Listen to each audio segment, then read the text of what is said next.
Hello, everyone. Welcome. Thanks so much for coming out tonight and joining us for this second installment in the What is a Criminal? Saul Sidore Memorial Lecture Series. This series was established in 1965 in memory of Saul Sidore of Manchester, New Hampshire. The purpose is to offer the university community and the state of New Hampshire programs that raise critical and sometimes controversial issues facing our society.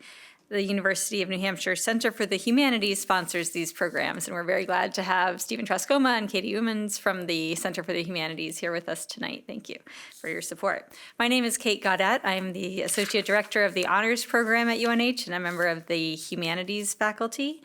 The What is a Criminal lecture series started off with a class that I teach called What is a Criminal, and some members of that class are here tonight. It's an example of what we think is the broader purpose of this series, which is to get at these very important issues that are touching all of us in a way that is sort of unique to a university setting where these are controversial and difficult topics, but here we can talk about them with some space for challenging ideas, for sharing our ideas, for thinking deeply, and having real conversations with each other. So we're grateful to you all for joining us for that tonight. We're going to hope for lots of back and forth between the audience and our panelists here in a dynamic and respectful way. I want to let you know that the series will be going on for the entire year. Our next event is called Criminal Minds, Substance Use and Mental Health in the Justice System. It's a topic I know many of you are interested in. That'll be December 3rd from 5 to 7 in this theater. And we'll be featuring Ann Parsons, who's a historian from the University of North Carolina at Greensboro and the author of a book called Asylum to Prison. So she works on the movement of people out of institutions into prisons through the 20th century. We also have Tom Velarde, the Strafford County attorney, and Phil Rondo of ACLU New Hampshire, who is also formerly incarcerated himself. So it should be a great panel on December 3rd. We hope you can join us. To see the whole slate of events, please go to our website, which is whatisacriminal.wordpress.com. Some other logistics. We will be serving some snacks around 6:30 and breaking up for a more casual conversation after the formal part of our presentation. So please stay and eat and continue to talk. If you are here for a class, make sure that somebody sees you and writes you down so that you get credit. If you are here for the honors program, I forgot to bring the honors dollars, so write your name on the list by the door before you leave and we'll make sure you get them. If you're just here for interest, congratulations. I'm glad that still happens. At this point, I'm going to turn it over to my colleague Donna Perkins of the Justice Studies Department, who will be introducing our panelists. Thank you. Hello. So tonight we have a wonderful panel of guests who will speak to the topic today in paying for crime. They're all very well informed on that topic, I suspect. And so let me introduce them to you. The first we have is Helen Hanks.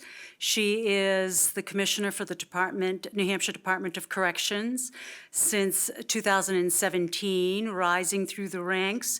She served as Director of Medical and Psychiatric Services for the New Hampshire Department of Correction, and then as Deputy Commissioner, before becoming New Hampshire's first female Commissioner for the Department of Corrections. It's wonderful. Which some have called the toughest job in the state. Have you heard that? I've heard that. You've heard that? I heard that at my confirmation. There you go. And yet she agreed to be confirmed. Still smiling. And she's still smiling, that's good. She oversees New Hampshire's 3 prisons, the New Hampshire Men's Prison in Concord, the Northern New Hampshire Correctional Facilities, which is in Berlin, and the relatively newly built correctional facilities for women in Concord. She also oversees our field services, which would include parole, probation, and transitional housing. Okay, and then next to her, we have Christopher Keating, who is the Director of New Hampshire's Administrative Offices of the Courts since 2016. He began his career as a public defender in 1992 and was managing attorney for 2 rural public defender offices in the North Country. He served for 11 years as executive director of the statewide public defender program. He was also the director of New Hampshire's 24-member Judicial Council, which provides assistance and information to all of the state's courts and regarding the state courts and justice system to all of New Hampshire's government branches and the Bar Association. He's also been a strong advocate for adequate funding for legal services and equal access to justice, as evidenced by his work on the Judicial Council, where he was responsible for a $25 million budget. From that budget, they provided funding for Indigent-Defense Fund, Contract Attorney Program, New Hampshire Public Defender's Office, the CASA Program, the Guardian Ad Litem Program, and New Hampshire Legal Aid for Civil Matters. And then finally, we have Chris Brackett, who is Superintendent of the Stratford County House of Corrections. He started his career as a correctional officer in 2003, rising to captain. He oversees the Stratford County House of Correction as superintendent, first as an acting position in 2015, and then now in the official capacity since 2018? 2017. Okay, I'm sorry about that. He is in a position to discuss how state policies affect, in intended and unintended ways, life on the ground in the correctional system.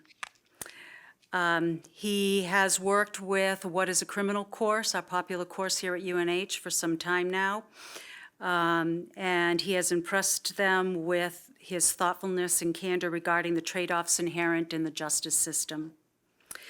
The Stratford County House of Corrections budget for inmate programs include things like substance abuse counseling, life skills training, domestic relations training, anger management, cognitive skills program, vocational training, pre-employment planning, parenting training, adult basic education, special education classes, and therapeutic communities for both male and female offenders. Okay, so now I will welcome Alex Holzenine-Kemper, my colleague who will act as moderator for this event. Let's welcome our guests too.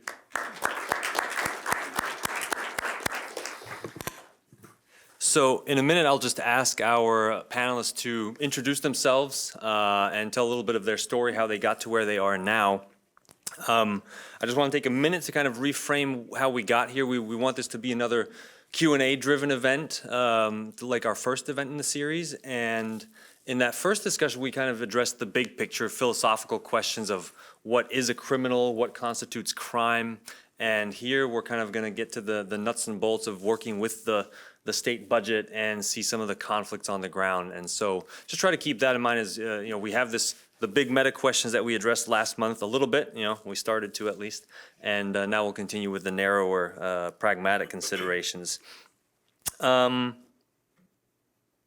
So to start off with, I'd ask our speakers to introduce themselves, and while doing so, to kind of reflect on some bigger picture questions, just who are the main players in this? Who depends on the New Hampshire state budget for funding to do what we call the justice system or law enforcement? So who are the main agencies and departments that figure in there? I think we often kind of have this overarching term of justice system, but often lose sight of specific players. So if you could reflect on that while you introduce yourselves. And maybe also share what you see in your everyday work as one or two main conflicts that you face in your daily operations. And I'll invite Helen to start off the introductions. Sure. Does this come off? Okay. I sit all day long, so forgive me.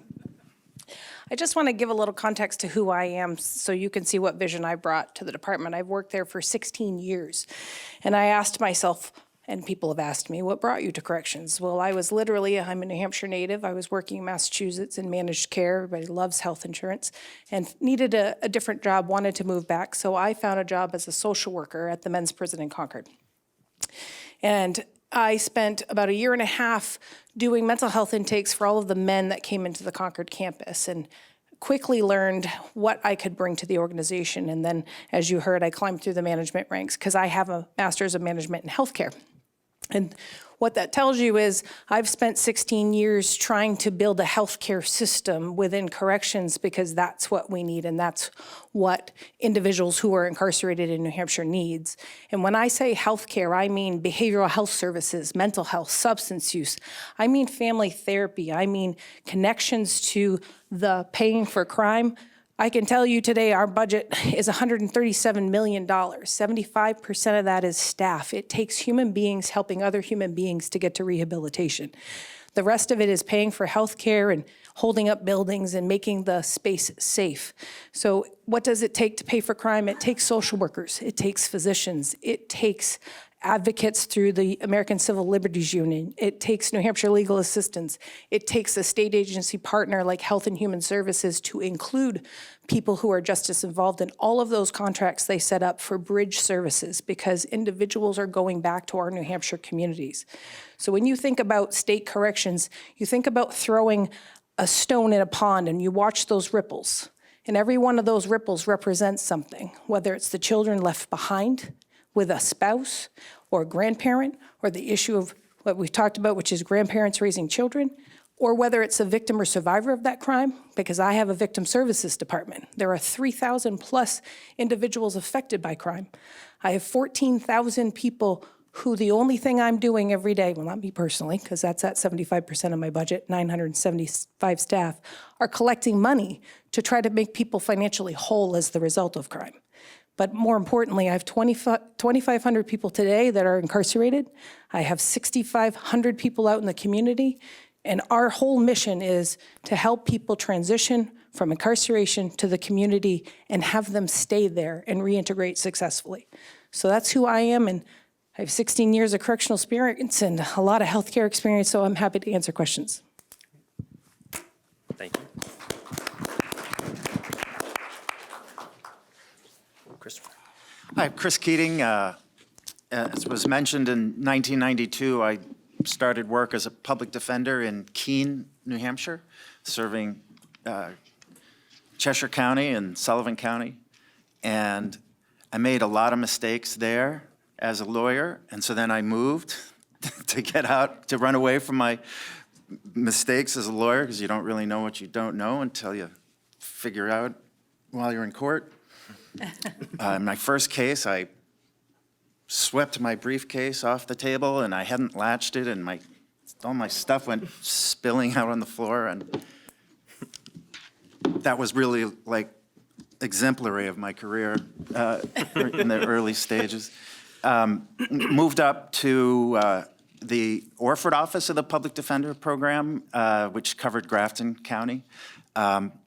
And then opened an office. We hadn't had a North Country presence before, so opened an office in Littleton, and it served northern Grafton County and all of Coos County. So Berlin, Gorham, Lancaster, Colebrook, and the jail was in North Stratford, so that was a haul. I worked for Dartmouth College for a year in their legal affairs office, 1.5 years. I found that pretty adrenaline-free and was asked back to work for the Public Defender Program as its deputy director. I did that for 1.5 years, and then I took over as the director and ran the program for 11 years. The Public Defender Program, as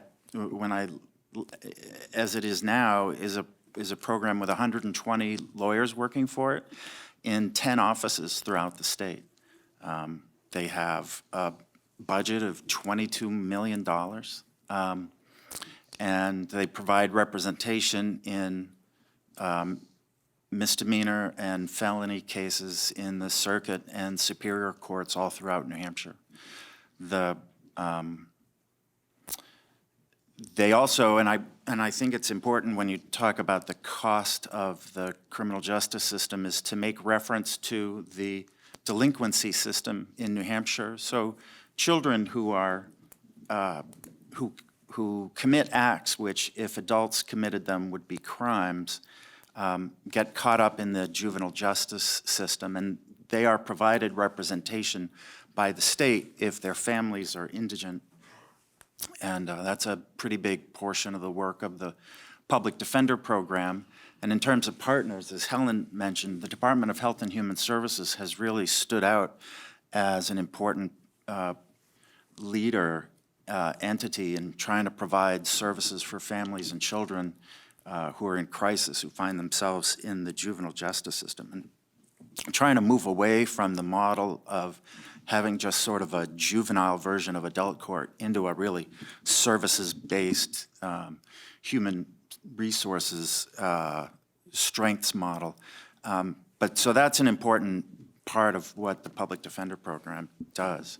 I want to mention, as we talk about the system, the public defender program provides representation to all the people they can, but if two people rob a bank, then the public defender program can only represent one of those people charged with that offense. And so we have contract attorneys who contract with the state of New Hampshire to provide representation on a units basis, which is a fairly pernicious way of reimbursing professionals for their work. But these dedicated professionals really give of themselves and their practices to provide conflict representation for those cases that the public defender cannot.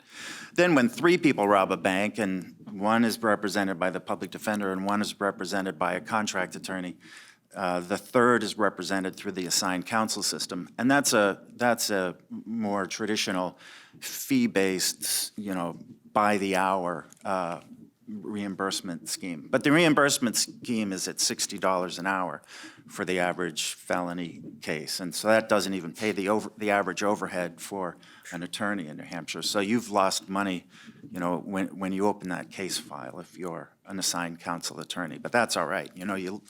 Like they say, you lose a little on every case, but you make it up in volume. That, in a nutshell, is the indigent-defense delivery system in New Hampshire. There's also, a last component that's important to talk about, and that is the Indigent Defense Fund. It is a $2 million fund that is made available for criminal defendants to access expert legal services. So if you need a psychiatrist in the case to examine a defendant's mental state at the time of the offense, then you would petition the court for services other than counsel, and ideally the court will grant your motion and you can obtain monies from this fund to be able to finance an adequate representation before the courts. So that $2 million fund, the public defender program at $22 million, the contract attorney system at just under $2 million, and the assigned counsel system at about $400,000. Thank you. Chris?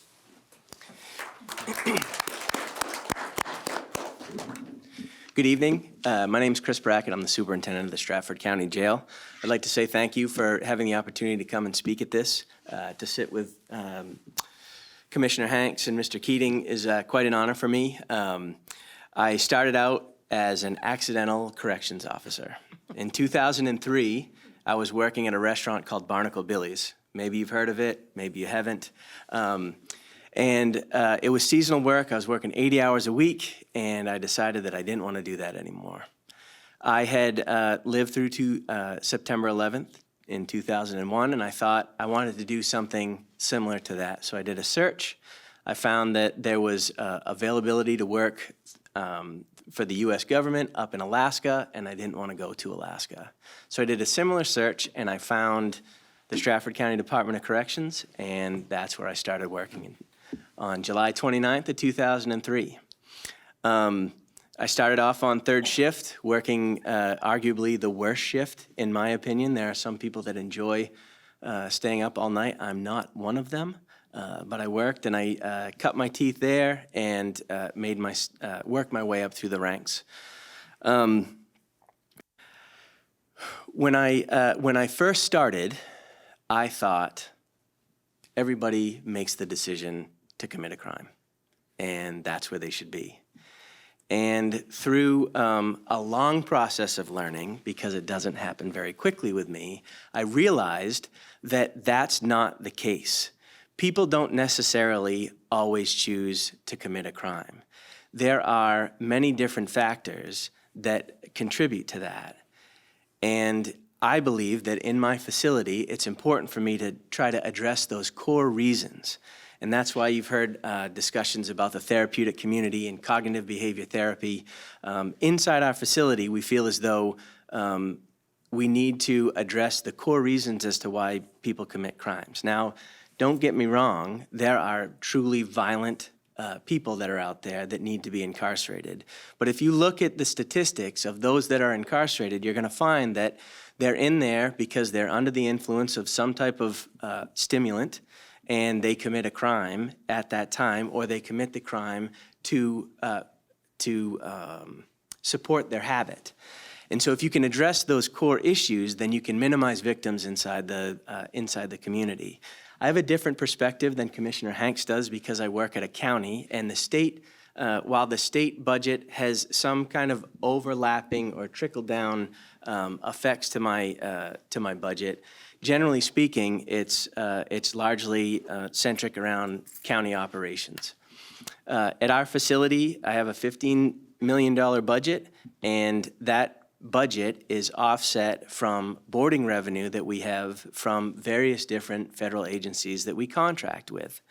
For us to be able to do some of the programs that we do, the funding that we receive from those boarding agencies allow us to operate drug court, mental health court, the employability program, our community corrections program, our community work program.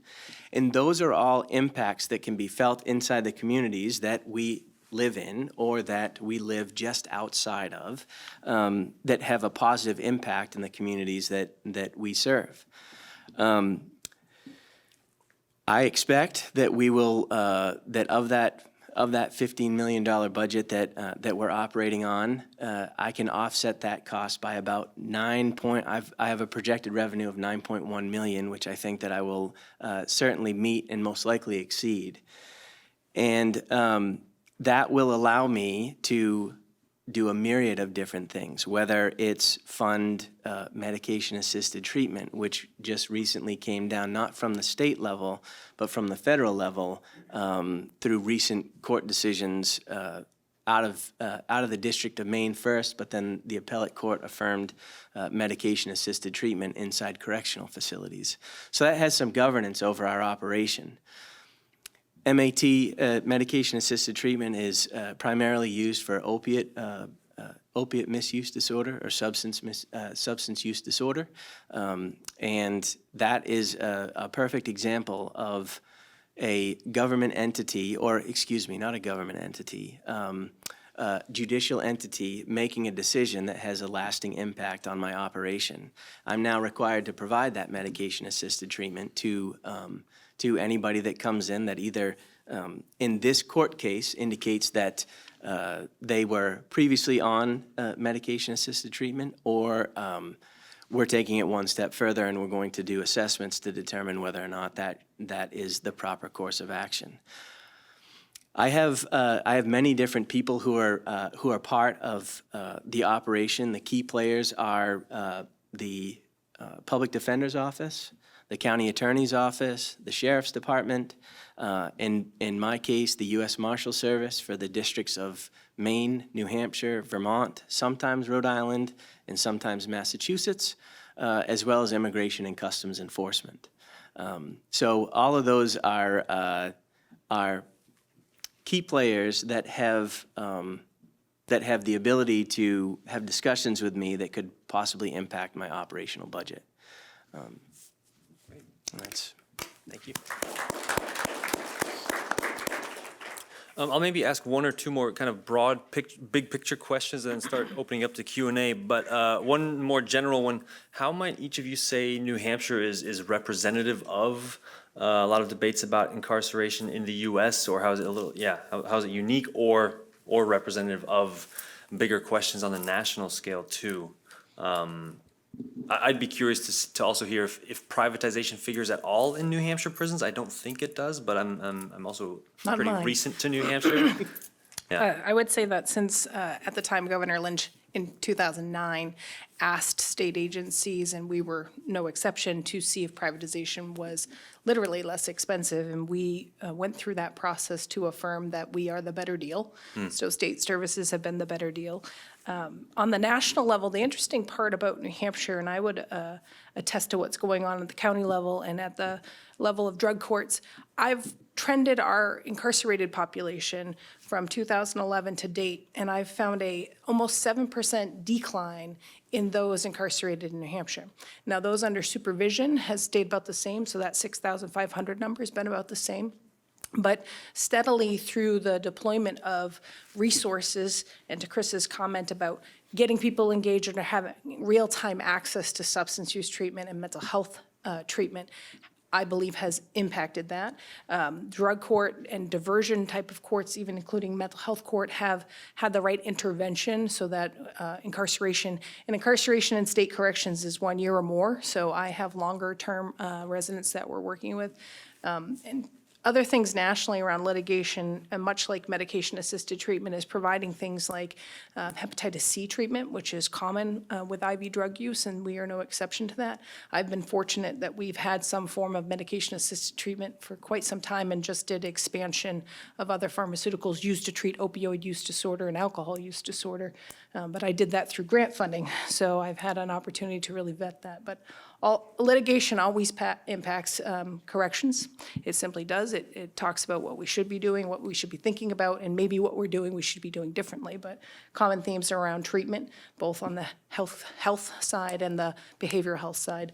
But nationally, we're seeing a decrease in New Hampshire in incarceration rates. And the big debate I've been hearing has been how incarceration is the first line of defense nationally, and also the demographics of those who are incarcerated.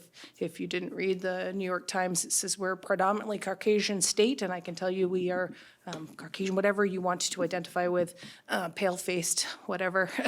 I don't usually check those boxes on the U.S. Census, but that's the population that's incarcerated in New Hampshire. I would concur that privatization is not the way to go for a myriad of different reasons, primarily because of the level of care that I think that you have with a specific governance oversight. Because when you have privatization that happens, it allows somebody who is motivated by money to give you a product, as opposed to having somebody who's motivated by what they think is right. And I would suspect that most people appointed to positions such as Commissioner Hanks or myself or my colleagues, the other superintendents, have an interest in doing what they feel is right as opposed to what would make the most amount of money. I think it's ironic that I say that as I just talked to you about a $9.1 million revenue anticipation that I have. But those funds turn around and they allow us to do some of the things that I feel have had a direct impact in reducing recidivism that you speak of. Stratford County is very good at finding grant funding to try out programs to see what works and what does not work, and in doing so, there's a responsible. It can be identified that it's a responsible method of spending money that's not necessarily ours. It's the taxpayers that provide us that funding. So if we can find different sources where we can test out some of these programs, I feel as though that's responsible to the taxpayer, and we're doing it for the right reasons. Is New Hampshire like the rest of the country? I don't know.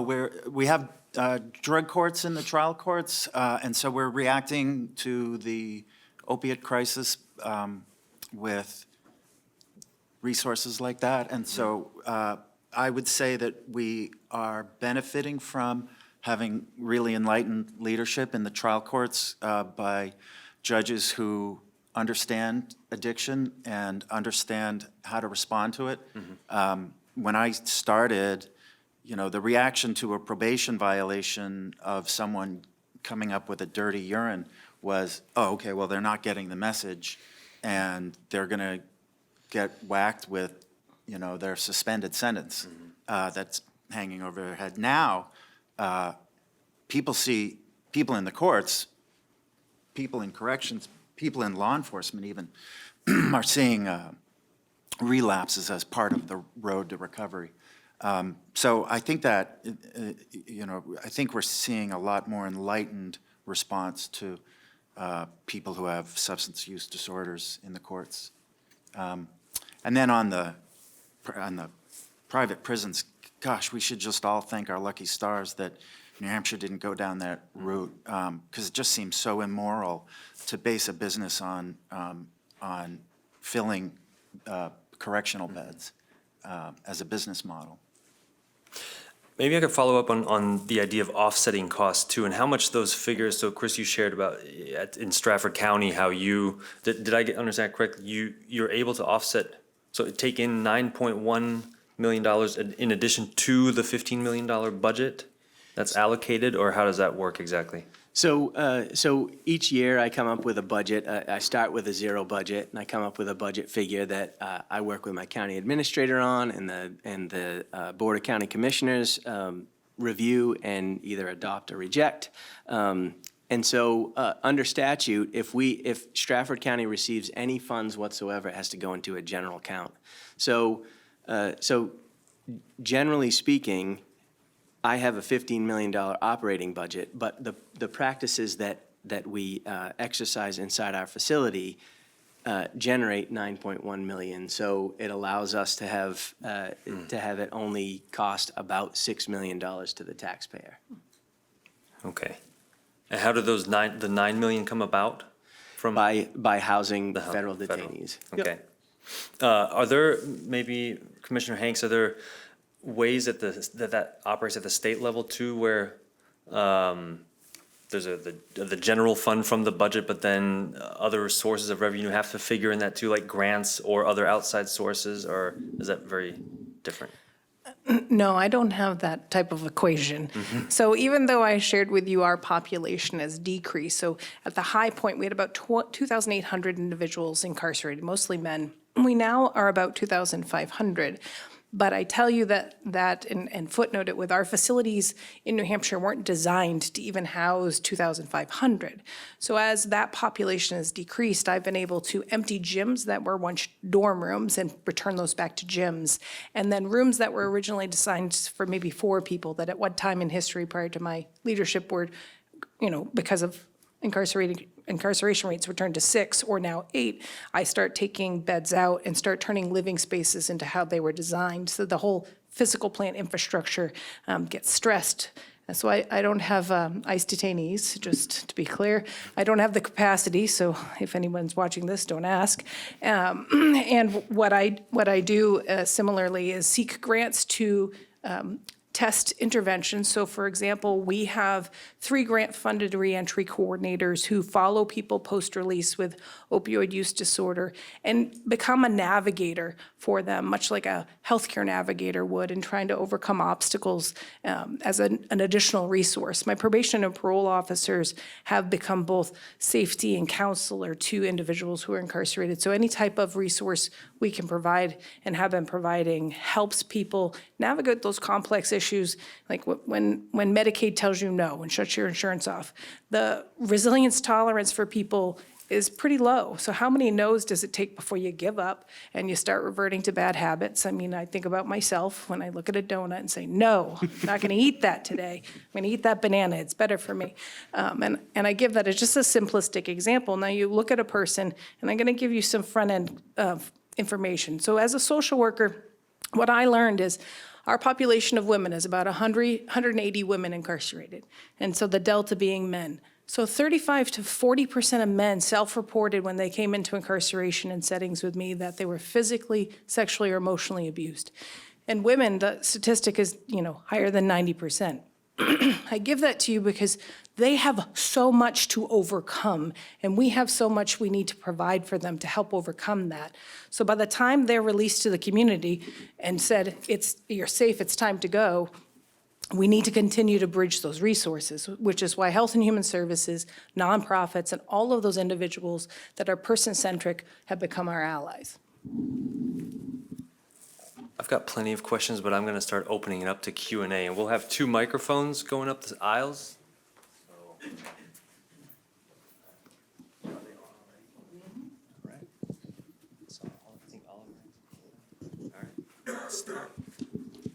Hi. I've heard a lot of talk of substance use disorder on both ends of the table, particularly. Given the awareness in the state of New Hampshire, nationwide recently, about substance use disorder, I'm wondering if you are beginning to see an impact in the jail and in the prison in a lowering of the number of people who are incarcerated, who are sentenced, because the problem is being handled better on the outside. Does that question make sense to you? Do you understand? I would say it's hard to determine whether or not there has been an impact because of the timing of both substance use disorder and bail reform. There has been a change. There has been a change across the state, and my colleagues in other correctional facilities have said that they've seen a decrease in population. Now, that's going to tell you that if there's a decrease in population, one could jump to the conclusion that that means that we're doing something right. That's not necessary. I can't say whether or not that is right or wrong. What I can say is that the method for determining incarceration versus personal recognizance has changed. And so I think that it would be hard to quantify whether or not the attack on substance use disorder has made an impact. Also, keep in mind that if I see them inside my facility, then chances are there is a reason why they need to be incarcerated. I'm not going to see somebody who got into a simple assault fight outside a bar. I might see them for protective custody, but I'm not going to see them for a long period of time. So I'm not going to be able to make a determination as to whether or not those individuals, A, have substance use disorder, and B, have they been here before. So it would be exceptionally challenging to provide you an accurate answer on whether or not the initiatives that have taken place have actually made a positive impact on the problem. And so I have a different lens because I'm not so immediate down the stream.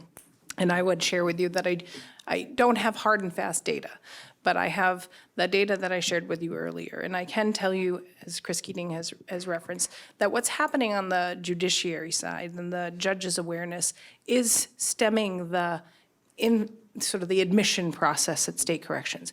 The steady part is parole violations. So our reduction in incarceration is we have fewer people being incarcerated for new criminal acts, but we still have a steady stream of those under supervision, specifically parole, returning. And unfortunately, one of the primary drivers for their return is associated with substance use disorder or other mental health problems. And I think that's really needs to be an important piece here, that which one comes first, my major depression or my methamphetamine use disorder? I don't know, but I can tell you that that's still a struggle for people out in the community, and it would be improper for us not to continue to push to create an integrated healthcare system in New Hampshire that addresses all of those person-centric issues around healthcare in its totality, so that someone struggling with transportation goes to one spot and gets services for their diabetic issue and their methamphetamine use and their major depression. And those are some good targets to think about, how we can create those constructs in New Hampshire and create better efficiency with the resources we have. Because I think just as people who are hypertensive that do cheat and cause their blood pressure to go up, it would be very unrealistic to look at a common path around healthcare and say that people with substance use disorder aren't ever going to make poor decisions around their substance use disorder. I just want to interject and say, in 20 years, it was of representing indigent clients in criminal cases, it was an extremely rare thing to have a client die while you were representing them, while the program was providing representation. It is a regular, common occurrence now among criminal defense lawyers for their clients to die while they're providing representation. So the numbers might be, going down, but the stakes are so much higher than they were 10 years ago.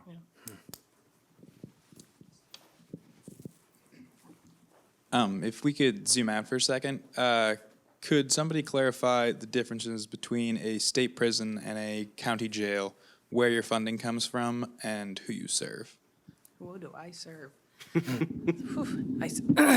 So my funding comes from our state legislators and the governor. So it starts with the governor's phase. I propose a budget. He says yes, no, maybe so. And if he agrees, it moves forward. If he doesn't, then we look at items and I make adjustments, or he makes adjustments. It goes before House Finance. That's a group of your House representatives that look at my budget, ask questions. They make decisions, and then it moves to the Senate Finance, same process. And then at the end, there's this budget. And in the last go-around, no one agreed. The governor vetoed the budget. So I sat in what's called a continuing resolution. And again, these are state general fund dollars, so they come from property taxes and all of those things. And recently, they came to a decision on the budget.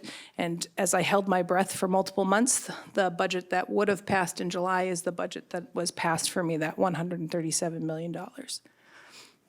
And who do I serve? I serve victims and survivors of crime. I serve the families associated with people who are incarcerated.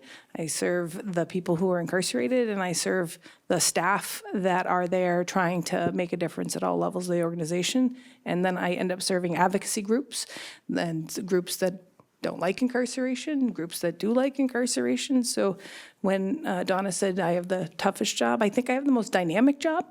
Because I never know who's going to be on the other end of that phone. And sometimes it's spiritual leaders with really neat ideas, and I ask them to come in. And sometimes it's a family member saying, "You lost his tablet. Please find his tablet."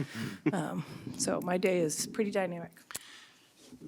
The difference between a county jail and a state prison is basically if you're convicted of a felony level offense and there's an incarceration period of more than 1 year, you're going to go up and be in the custody of Commissioner Hanks. Misdemeanor level offenses, less than a year or less, and you'll be at the House of Corrections for that period of time. If there's a felony level offense, if somebody commits a crime of a felony level offense, they'll spend their pretrial time in the county in which the crime was committed until such time as their case is decided. And if it's guilty, then they'll go up to the state prison. So Chris has a jail side and a house side. So the jail side is the pretrial in holding, detention of somebody pending trial. And then the house side, the House of Correction side is once a sentence has been delivered, 8 months, they would go and serve the 8 months in the house side of the facility. And when people get sentenced to Helen's places, the sentences are always, the top sentence always has to be at least double the bottom sentence. So you get a 1 to 2 when you go to one of Helen's facilities, or a 2 to 5, or a 2 to 10, or a 10 to 20. But it could never be you would never get like a 2 to 3. So we have, one problem New Hampshire has in its incarceration levels is truth in sentencing and this double parole period. So you might serve a year, but then you're on parole for a year, and you have to serve your bottom sentence with some variation. So if you get a 5 to 10, you're serving 5 under New Hampshire's truth in sentencing law. Then you're on parole for 5 years and subject to getting brought back again. So that leads to a tendency to have more people incarcerated than maybe a state our size would see.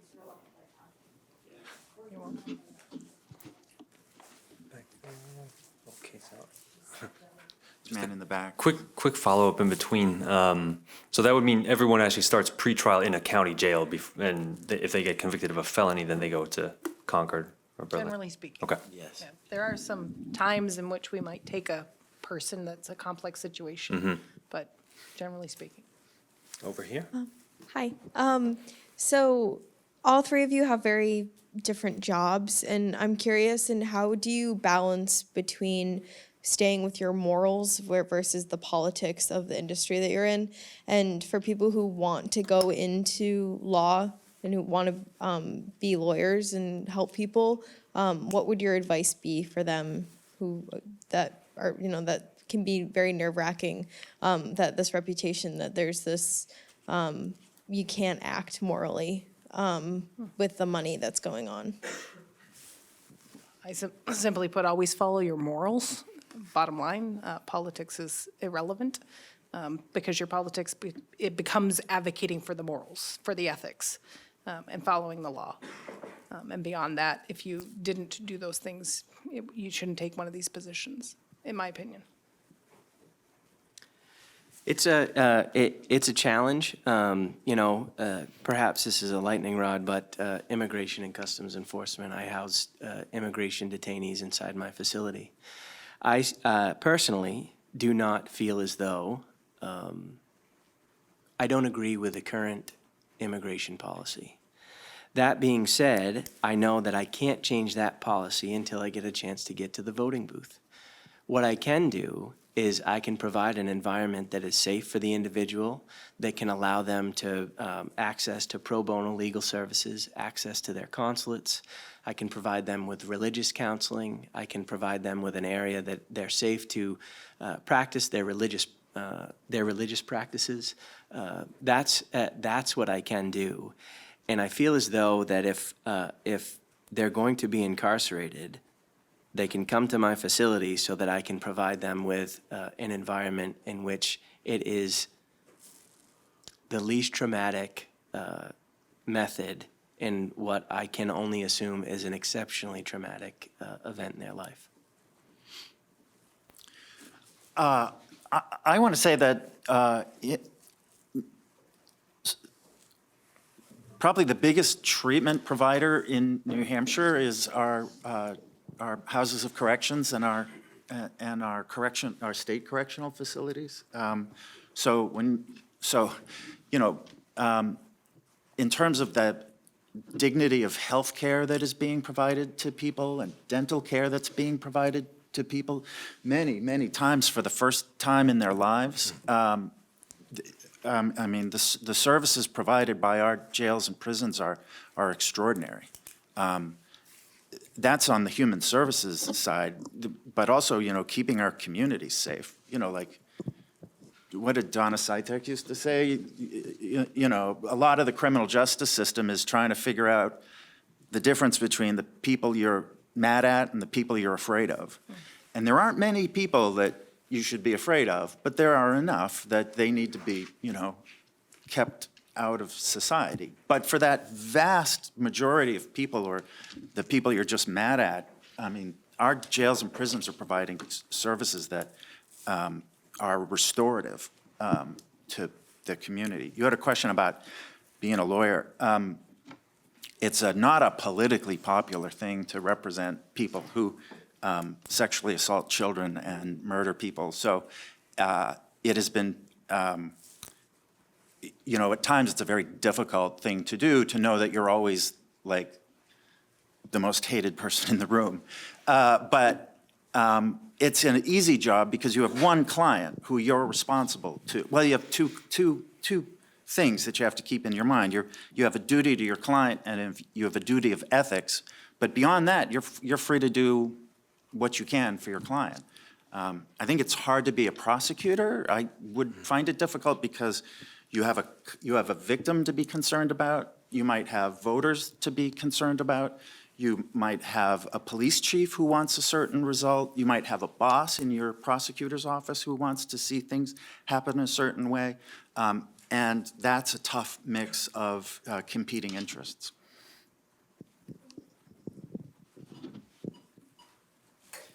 So I've got a somewhat long question. So what percentage of your budget is community outreach and community connections? In other words, since a strong community tends to provide a lower crime rate, what programs are available to have inmates or convicts work with the community and build stronger communities, as well as increase convict support within the community to help lower recidivism? I can't say that. So at our Department of Corrections, one of the programs that I mentioned was a community work program, which is a way in which people who owe money for paying of fines, or if they're on community corrections and they have to pay for their equipment, they can go out and they can provide community work services throughout the county and sometimes across state lines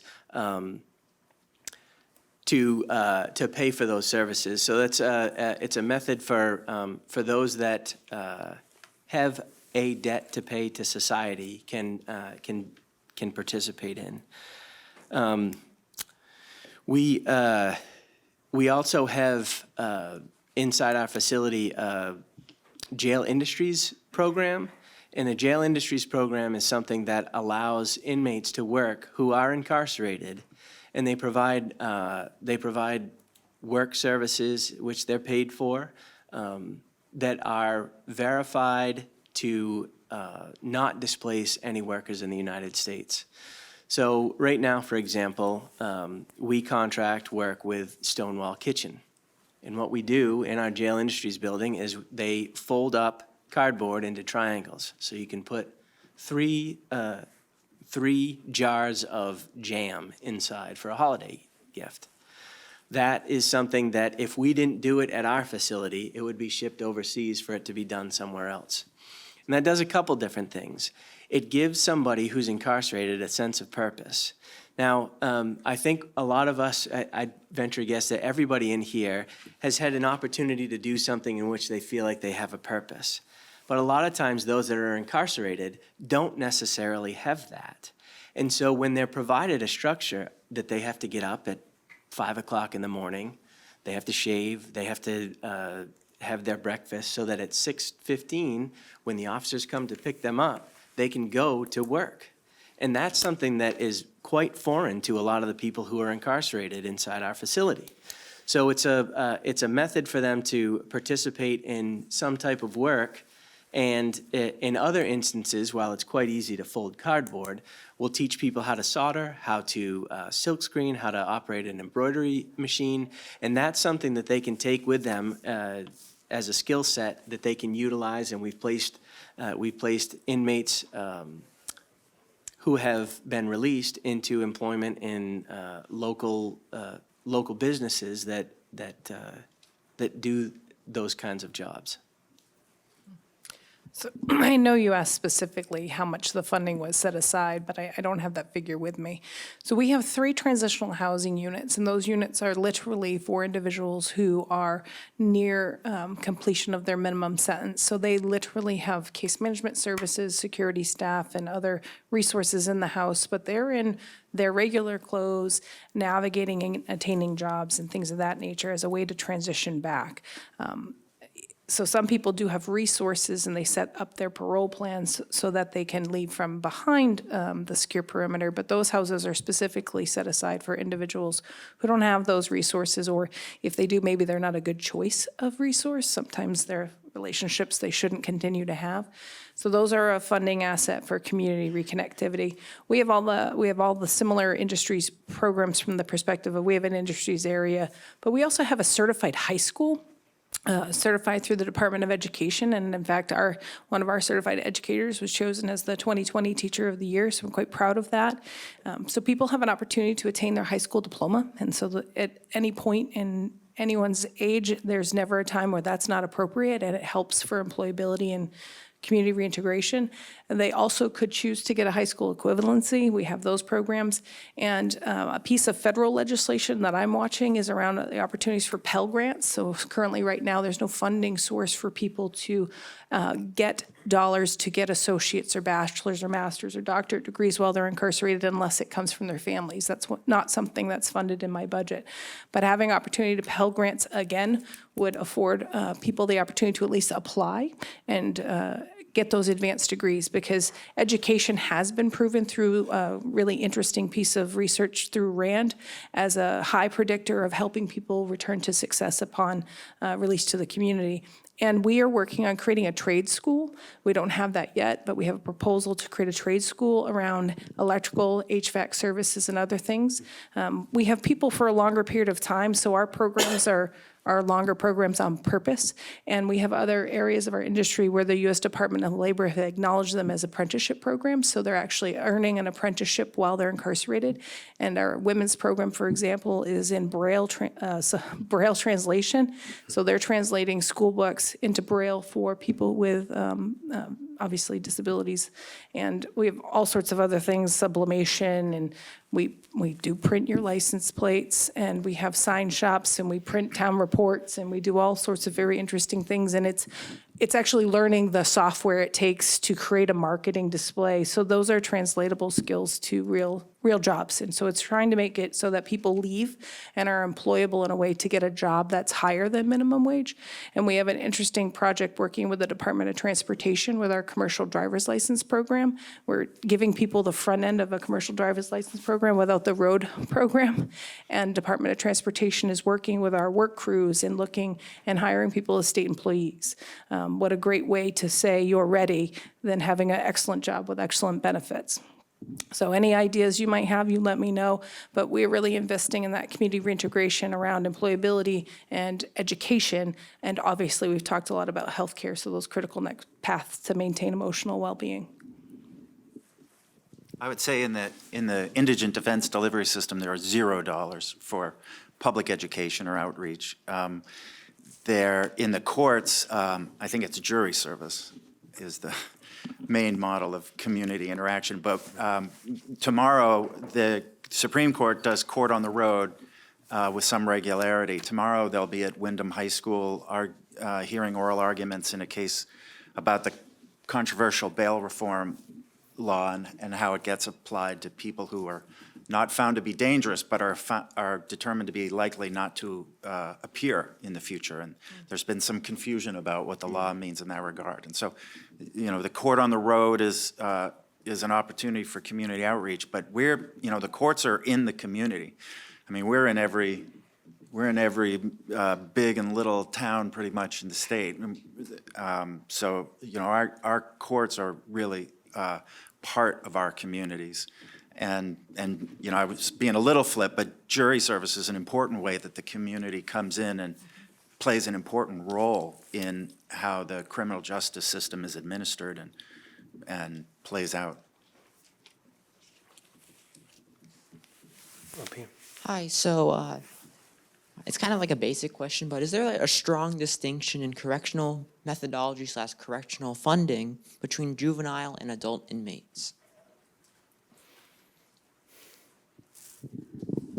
That's a great question, and I wouldn't even begin to try to answer it because I've never run a juvenile corrections or juvenile program, but I think that's something that maybe the facilitators of these panels could bring in for you. I will tell you that I was asked early on to look at individuals who had been in the juvenile justice system and whether they were in the adult system in our state. And at the time I was asked, that was about 4 years ago, there was a large percent that had transferred over to the adult side. And so they took that information and, again, being about 4 years ago, have made some adjustments. About diversion, which will include more about juvenile justice in the spring, so come to that one. Great question. Kate up here. Thank you. I'd like to follow up on the question about the community and the relationship with the community. I'm wondering if you have seen an article, well, whatever article it might be, but a colleague of yours, former correctional superintendent, commissioner in Connecticut, became interested in a European model. And in that model, the inmates spend more time outside the facility, they're working, the results seem to be extremely positive, and I would wonder whether both you and Captain Brackett are aware of the European models, whether you're aware of what's being done in Connecticut, and whether you see possibilities for New Hampshire going in that direction. That's a wonderful question. In fact, I will tell you, and I have said out loud in other settings, the use of what we call at-home confinement or an opportunity in the European models, what happens is, I'll give Germany as an example, they literally will go into a facility Monday through Friday, and they will go home Friday night and come back on Monday morning. And then in some settings, they stay for a period of time and they work in the evening. So it's a very interesting model of incarceration or reintegration. I'd call it a model of reintegration. And so we're looking at our work release programs and trying to start those sooner. I think it's an interesting comparative because I think our laws are different and our societal norms are a bit different. So there's a lot to tackle there, but we are working on it, and I'm friendly with the commissioner that you're referencing. So we've talked a lot. And I will add this, that the laws around substance use in Europe are very different than the laws in the United States of America. And I do think that that has some impact on who gets incarcerated in those countries. But there are some opportunities that I think you'll see come out of at least the state correctional side around how we have historically used work release opportunities and how we use work release in the future. We too have work release at our facility. We have at-home confinement as part of our operation as well. Just to kind of piggyback on what Commissioner Hanks has said, those societal norms and laws have a massive impact on what I think the success would be here in the United States. I don't think that it's something that we should just dismiss, but I suspect part of the challenge may be that there is such an impact, such a large period of time that you're looking at if you commit a crime, like a federal crime of distribution of cocaine, that that concern that you're going to be locked up for that much longer could have an impact on an individual and their decision as to whether or not they're going to come back on when they're supposed to come back. That's just my experience, and I don't operate with individuals who are looking at massive amounts of time. And I enjoy the ability to say, look, if you don't come back, you're looking at an enhanced penalty and you're going to go up to the state prison. And that's usually enough for them to say, well, I'm not going to go for a run because I don't want to spend the next 3.5 to 7 years at the state prison, whether they choose to walk away or something like that. So I don't have the same challenges, but we try to come up with different ways that we can get people reintegrated back in to society, such as at-home confinement, or the pre-release program that we have, which allows them to maintain contact in the community, maintain their housing, maintain their employment, which are really kind of the 3 pillars that you need for success in staying out of the jail. So I just want to add a little bit more. I get 2 types of calls. One from family members saying, take my family member and put them in a prison and keep them safe because they can't keep themselves safe. And the other call is, let my family member out and go get treatment someplace else. And I think it's not insurmountable, the European model. I think there's a lot to learn from that. It's very family-centric, and we haven't been very family-centric. So there's some opportunities there, but there's a lot that we all have to change together to make that successful, even down to how they physically build their facilities. They don't look like, all of them don't look like concrete monsters. Some of them look nicer than your dorm rooms, I would imagine. With the permission of my colleagues, I'll take the liberty of observing that I have seen sometimes when the decisions of the correctional authority are sometimes constrained by the prosecutor in the case, who might have a very different opinion about whether this person should be in the community on some sort of alternative sentence. So that's a constraint that I have seen in action sometimes. Absolutely. Oh, Kate, Question? go for it. So much of our audience here is college students, and we have other people from the community. The things that we're talking about, there's so much that we don't know if we're just kind of average community members. And Chris, you said something about you can't make any change until you can get to the voting booth. But even that, I mean, it's so hard to know. How do you even learn about these issues, or what can we do about them once we do learn about them? So I wonder if each of you could give some advice to people who care about the issues we're talking about and would like to know how to vote, would like to know how to volunteer and help. What can we do as average community members and as young people in New Hampshire? So I literally have a full-time person, and we love volunteers. Twofold, it's something where you could experience what we do in a correctional facility, sort of take the myth versus facts. We're not the orange is the new black or whatever that show is. I don't watch it, obviously, because that would be like watching some weird distortion of my job.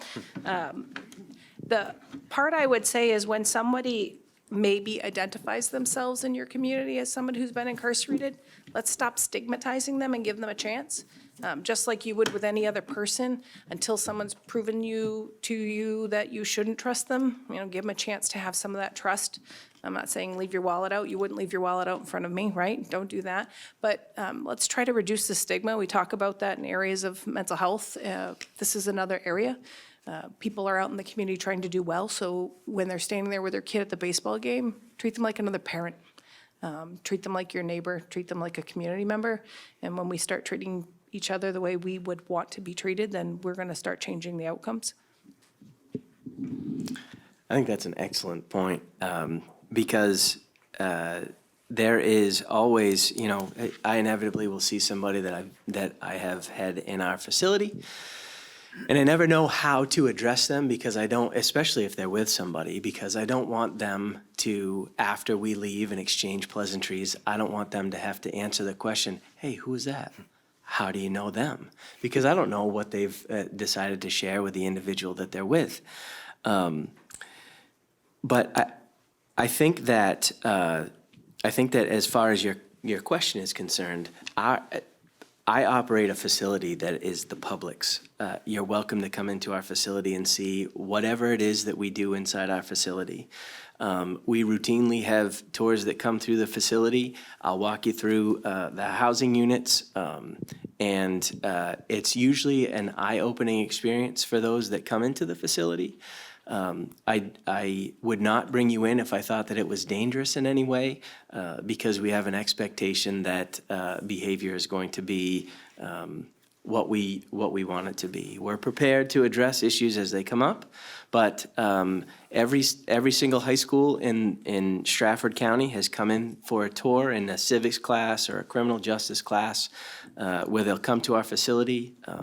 Seacoast Leadership comes in and does a tour of our facility, so you're welcome to call up the facility and request a tour, and we'll bring you through so that you can educate yourselves.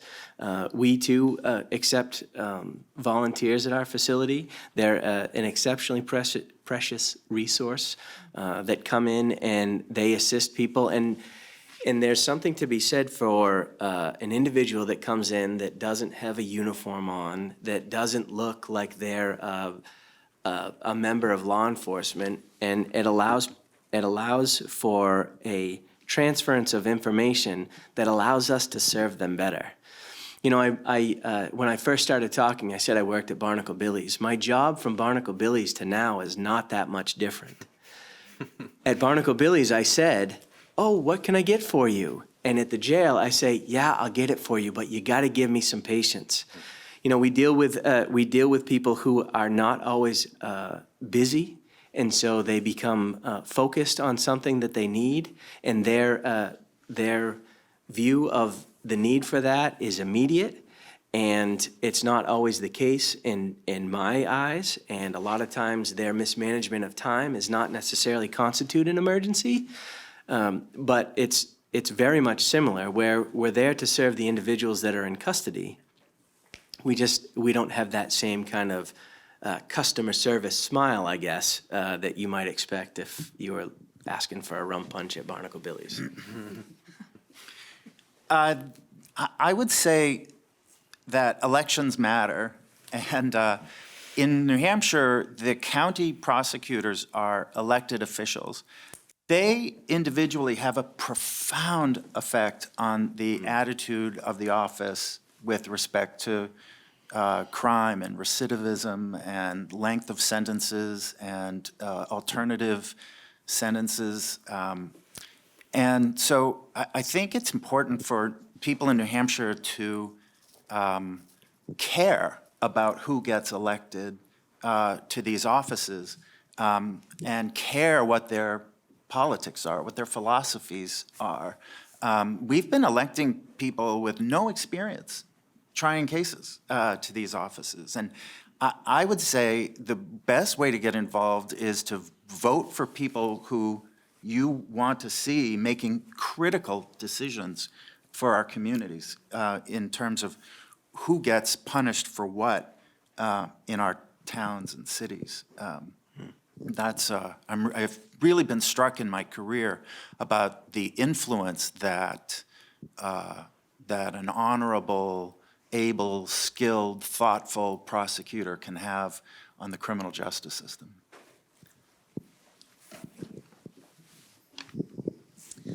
Hi, so I'm wondering, with the shift in mental health and substance use being more apparent and an obvious underlying reason for why people are committing crimes, I'm wondering if that has changed the employee dynamic, whether or not you guys have a hard time finding employees still, or if that shift has brought in more people because of the social service workers, and kind of how that looks, and if you're still combating people not wanting to work in your facilities. So I have no shame. Anyone that wants to work for the Department of Corrections, I'll leave these cards for you. I really think it's, I really think it's... I've got my cards too. Mine are actually recruitment cards. different playing card. Your question is excellent. I'm not finding that people don't want to come work in corrections. And to a question asked earlier about community outreach, it's letting people understand what corrections is. In 2003, it's funny, we both started corrections in the same year, different month. I didn't really know what corrections was, but I had a mental health background, and I could hear my grandfather's voice in my head saying, always help people, always help people. And once I ended up in corrections, I realized, wow, what a profound place to help someone. Because when I help someone who's incarcerated, I make a victim whole. I make a better father, I make a better mother, I make a better friend, and I make you a better community member. And what a difference. And so it's getting that message out to all of you to understand that in corrections, we're not just correctional officers who are trained to deal with mental health clients or substance use or what the reasons we provide medication-assisted treatment are. We're social workers, we're licensed alcohol drug counselors, we're bachelor's level case managers, we're registered nurses, we're LPNs. We're a community functioning in a really different environment, helping some of the people we need to help the most in society. And it's letting you all know what that means and what a profound difference you can actually make picking a career path. It's telling you that I started as a social worker and now I'm the leader of an organization that has to be responsible to $137 million. So it's picking a career path too. People didn't realize, as you can start out as a corrections officer, I had a corrections officer become a licensed clinical mental health counselor. She persevered and decided to become a licensed alcohol drug counselor, and today she's one of our strongest probation parole officers working with drug court participants. We are a dynamic organization with really dynamic opportunities, and so it's trying to get that message out so people know why you want to come work in corrections instead of some other opportunities that could be available. I agree. The need for employees, when I first started, I looked around and I was kind of smaller than all the other people that I started with. They could bench press a lot, and they could, they were fast and all that stuff. And now, sitting on the other side of that table, it's more important to me that I have an effective communicator, somebody that's going to be able to sit down and listen to somebody through their emotional response to them and not internalize that and try to return that back to the individual. I often will talk to some of our new officers and say, listen, don't fall into the trap of misdirected anger. You don't know what this individual that you're talking to just had a conversation about on the phone. Perhaps maybe their significant other said they can't do this anymore and they're done. Maybe their attorney said, look, you're gonna get smoked. There's not much that we can do about it. So when they come up and they get mad at you because you have asked them, look, you got to put your sneakers on. You can't have your shower shoes on out in the day room. And they get mad at you. They're not necessarily mad because you asked them to put their sneakers on. They're mad because they're in a situation that they have no control over. And being able to recognize that and not fall victim to starting to bark back at the individual, those are the types of people that I want to work inside the facility, because you can talk yourself out of 90% of the problems that happen inside the facility. There's going to be 10% that are just looking for a fight, and you have to be cognizant of those individuals, and you have to choose how you interact with them in a proper way. But if you start communicating effectively and listening and start listening to what they're saying and hearing what they're saying, you have a much better likelihood of being able to address the actual needs that they're asking for, as opposed to getting lost in the fact that they're yelling and swearing at you. In the indigent defense field, 25 years ago, 30 years ago, handling a case for a client was a very kind of transactional experience. The case file was that thin, at the end of it. Now, the lawyers need to know, they need to understand how Obamacare provides health insurance options for people. They need to understand what drug and alcohol treatment resources exist in their communities and also, statewide and maybe even beyond.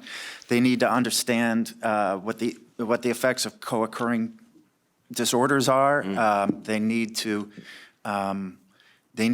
call facility after facility to try to find a bed for their client so that they can go in with an option for the judge when there's a bail hearing, so they've got something to say.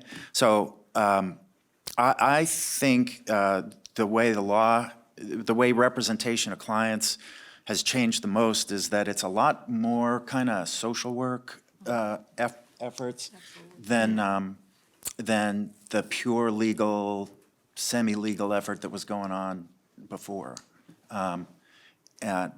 Because when you bring a client in front of a judge, the judge wants options. The judge wants to know that the community's going to be safe and that this person has a chance at redeeming themselves. And if you can put together a plan for that judge, the judge is more likely to let that person go and pursue that plan. But that takes a lot of legwork in advance, and that's a lot of time on the phone, and it's a lot of time understanding the vagaries of each system for bed space and screenings and fees and arrival times and restraints on who can be at a particular facility based on the histories. So it's social work has become more of the norm, and it burns people out faster. I've got a quick follow-up to the previous question about, caring about the local officials in New Hampshire elections. It's almost impossible to avoid being informed on national politics, but what are some good forums to get involved in and get to meet the local candidates? They don't have as good of a web presence as presidential candidates, right? It's actually quite cumbersome to get involved and learn what they stand for. So in my free time, when I'm participating at my municipal level, when towns and communities host candidates, go. Go because you want to hear what they say and ask those questions. So if no one asks your question, be brave and ask your question. Open the door, make the candidate walk through your question. Because we all know when we're asked a question, the sort of clever way around avoiding answering it, we've heard it before when we've asked questions. So find those forums, whether they're at your library or your town halls or those opportunities in your municipalities, and test the waters and that are available to you to go see them. Most of the time, they are trying to get their faces seen and their voices heard, which is why you don't see a lot of social media presence. But ask the questions and find those opportunities in your communities to see them. At the county level, we announce publicly when the meetings are, and delegation members and all the elected officials are required to go to those meetings. They sometimes are excused for one reason or another, but come to those public meetings, and then you can catch them there, and you can ask them the questions that you want to ask them. That's really a decent way to have a candid conversation with somebody when they're not standing up on a podium or they're not around other people, and you can ask them those questions where honestly they might be a little surprised by the question that you ask, but you'll get kind of a non-rehearsed answer. And that's a way in which you might be able to educate yourself with some of the people that happen to represent you at the State House. And I'd make sure to ask one or both of these questions. Have you ever tried a criminal case in your life before? And then a follow-up question, what are your thoughts about mandatory sentencing? And I think that would be revealing about what people's sort of philosophy is about corrections. Could I ask a question? It seems to me that I think everybody would agree that most of the people who are incarcerated have either mental health issues or substance abuse issues or both. Is that correct? Yeah. Yeah. Vast majority. So on a budget question, if you had a magic wand and you could tell the state of New Hampshire where to place their money in order to best serve that population, would it be investing more in community health and behavioral health treatment centers, or do you think that you're doing a fine job in the correctional facilities? I mean, where would you put the resources in order to help that population? We're doing a fine job in the correctional facility, but the science is already set. Invest in your community, set up those resources, and you'll appropriately divert people from incarceration.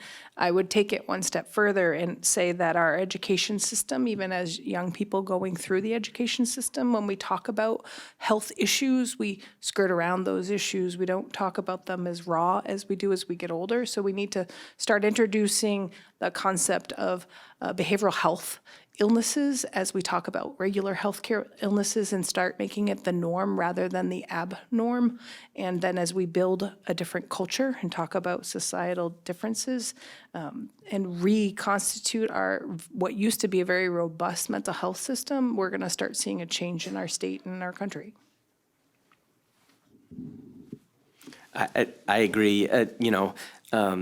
Almost everybody that's incarcerated has some type of mental health issue, and if we can knock down the barrier that having a mental health issue makes you different, and really it's just a recognition that everybody needs to have to say, yeah, I suffer from anxiety, yeah, I suffer from depression. Being able to say that stuff out loud is one thing. It's exceptionally challenging to show your soft underbelly when you're incarcerated. Nobody wants to show that they have any vulnerabilities whatsoever. So inside a correctional facility, you have to have very skilled clinicians that can get somebody that would be willing to, A, identify that they have an issue, and B, consent to treatment for that, because you can keep that secret. Those conversations that you have with your clinicians can be kept secret. But then when you start getting up for med pass at 8 o'clock in the morning, someone is inevitably going to say, "What are you taking meds for?" And either you can be honest, Or if you're deceitful, then everybody's going to think, well, if you're deceitful about this, what else are you deceitful about? And so it's exceptionally challenging inside the correctional facility for people to make those distinctions. You know, we're seeing this campaign about in law enforcement where unfortunately, we've seen a lot of suicides in law enforcement as of late. And there's now this campaign amongst law enforcement officers to say, look, you're not different than anybody else. Speak up and say something. And you see it on social media and you see it on the news reports. And I honestly feel as though if we can make that change in law enforcement officials who happen to be the ones that go out and apprehend or the ones that have individuals in care and custody, they can assist in that as well. They can help take the stigma away from identifying that. So New Hampshire gives the judicial branch $4 million a year to give out in grants for drug courts. Now, I don't think courts have any particular skill when it comes to providing substance use disorder treatment, right? They're courts. But as Maggie Hassan used to say, this is sort of an all hands on deck, roll up your sleeves, everybody's got to do their part thing. And so the courts are doing their part. But they're only doing that because there's a deficit of programming in the community, because I think it might be much more efficient to let drug treatment professionals, work their craft, not within the confines of a court facility, that has to close at 4 because the custodial staff needs to come in and the unionized court staff needs to get out of there by 4 o'clock. And I don't know, I'm just not sure it's the best milieu in the world, but it's because everyone's trying to do their part to make up for the deficits that we have in our state. Deficits being, just to follow up, deficits being lack of community treatment centers? Right, yes, yeah. And So New Hampshire doesn't do a good enough job allocating funds for that, would you say? I think there's been a robust, multi-million-dollar investment over the last few years to try to reconstruct the system we had in the 90s. And I would be careful to say that as we build it, we have to be able to sustain it. And we've had a lot of work with 211 and setting up hub and spoke. But as I talked about earlier, we have integrated delivery networks, which are where these places where you're supposed to be able to go and get wrapped services. We have places for substance use disorder, but we need a workforce. And so I think one of the critical pieces that we all are hoping that you might consider in your future is become a licensed social worker or a licensed alcohol drug counselor, or come into really go in those treatment fields. I mean, even though I want you on my team, but you can give treatment in corrections and get some more workforce development in the community so those can have more profound sustainable impacts. And I just want to say, it's not just substance use disorder that we see. I mean, when you look at the population of the women who reside at the Women's Correctional Facility, the vast majority are victims of trauma at some point in their lives.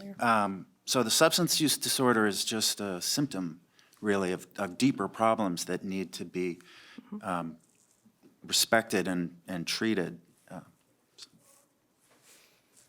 Probably some of those same numbers are probably not as vast for the men's population, but they're not insignificant either. No, so I think I said earlier about 35 to 40% of the men report trauma. Now that's what they report. I hasten to say there's likely a lot more, but they're just really proud and sitting down with a clinician not wanting to talk about those issues. But trauma is a driver to substance use disorder. Trauma is a driver to mental health diagnoses. And again, I'm a strong believer in providing those treatment resources in the community and put me out of business. But at the same time, I'm also careful to say sometimes the violence, as we've talked about, regardless of the profound mental health diagnosis, is such that we need to have a correctional facility to wrap safety around the community. And it's definitely a delicate balance. See, 1 or 2 more questions. I see one in the far back. And that's it. Snacks will be served. Stick around. My question is actually about what we were talking about. So when you have people with psychological disorders as well as substance abuse problems, in these cases, what's your priority? Are you more focused on addressing their mental illness or their substance abuse problem before they leave the facility? I would say that you can't put an emphasis on either, and that's not, I'm not trying to be evasive when I say that, but it's what came first, the chicken or the egg, right? So unfortunately, the narcotics that people are using right now have such a profound effect on the human brain that if you don't attack both of those things, then you could try to address substance use disorder, but you haven't addressed the triggers as to why someone would resort to that symptom. And so, but if you address the mental health without addressing the substance use disorder, then perhaps you might be, shoveling against the tide. So it has to be a kind of a two-pronged approach to address both of those things. Now, inside a correctional facility, generally, you can stop somebody from using drugs. Now, I'll tell you, I operate a county facility, and I'd love to tell you that I don't have drugs in the facility, but that's simply just not accurate.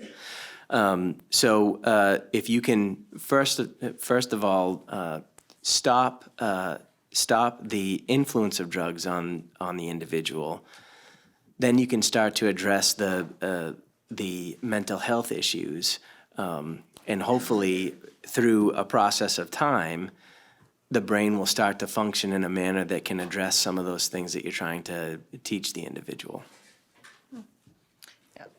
So we don't make it a choice for the person. They don't have to pick one or the other. We have a team of mental health professionals, including psychiatry, and as I've talked about, who sit down and create an individualized treatment plan for the person, and then we start working with them on the path they are ready to travel down. So we also have modified therapeutic communities focused on co-occurring issues, or if you're just experiencing substance use disorder on its own, then we have that. We are literally a community mental health center within a correctional environment. So just as I would walk in to get treatment, I'd sit down with a clinician and map out that treatment plan, and then we'd work on how we're going to get there. Part of the challenge to your question is the person ready? So we might tackle it differently based on the person's readiness to talk about one issue over the other, and then it becomes individually directed. Sam, did you still have a question? And then Julian, did you have one too? No? Okay, so on the case of extradition, how do your administrations resolve crime from individuals from other states or New Hampshire criminals that go into other states? And does this cause an effect on the funding? So it does cause an effect on the funding. So in the event that someone commits a crime in Dover, New Hampshire, and they're picked up in Portland, Maine, they'll be picked up through a warrant service, and they'll be seen by a judge in which they have the opportunity to waive extradition, which means that they'll go voluntarily, or they'll fight extradition. If they choose to fight, then it requires a governor to sign off on a change, travel over state lines for them to return to address those issues. So, the financial impact is getting the individual from point A to point B, and sometimes that is traveling to Florida to pick somebody up for a crime that they committed in Barrington, New Hampshire. And so there's obviously a cost that gets incurred by that. So it does have an effect on it. And so your question for me is a bit different, because when I'm usually faced with that, someone's been out on parole, and if they engage in a crime in another state, then we have a budget line to go and get them, or we have cooperative relationships to have them brought back. So we would work through those literal relationships to do the right thing most times. If no one else, oh, I see one more.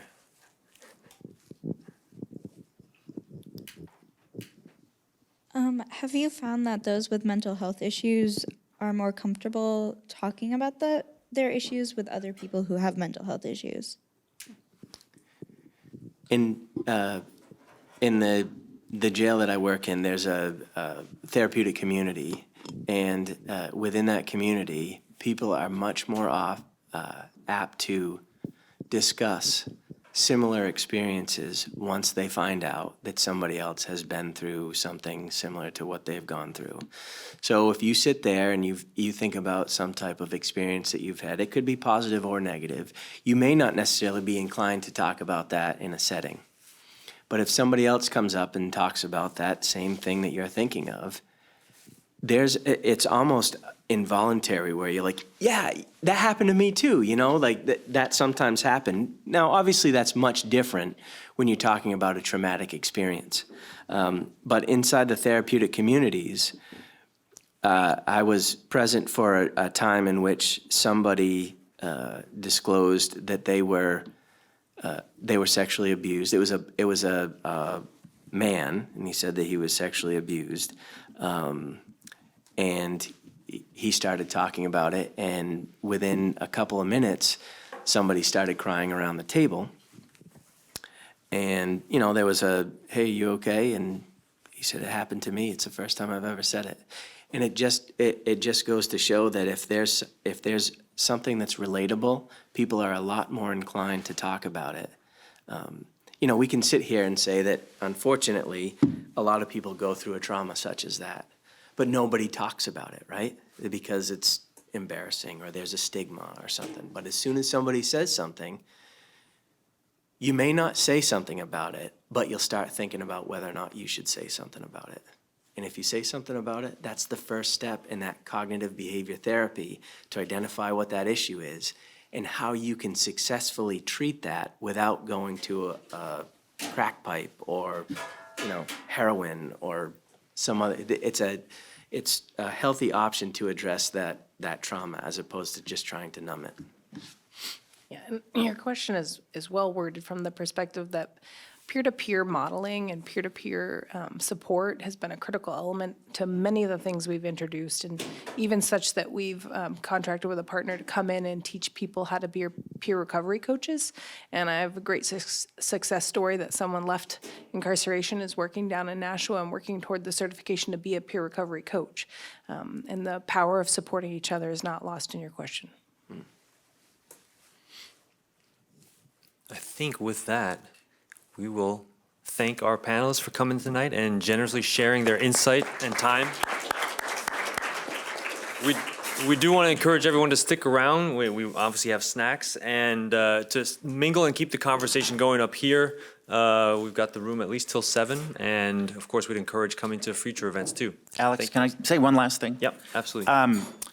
You know, it's kind of refreshing that we just went through a whole discussion about the cost of the criminal justice system, and we had the freedom to not talk about the death penalty in New Hampshire. So we should, you know, consider ourselves lucky to live in a state that has done away with the death penalty. But we should also remember that we still have one person on death row, and that will have potential future costs for the criminal justice system. So we should count our blessings, but also recognize that we have a little bit more work left to do. So thank you. Thank you.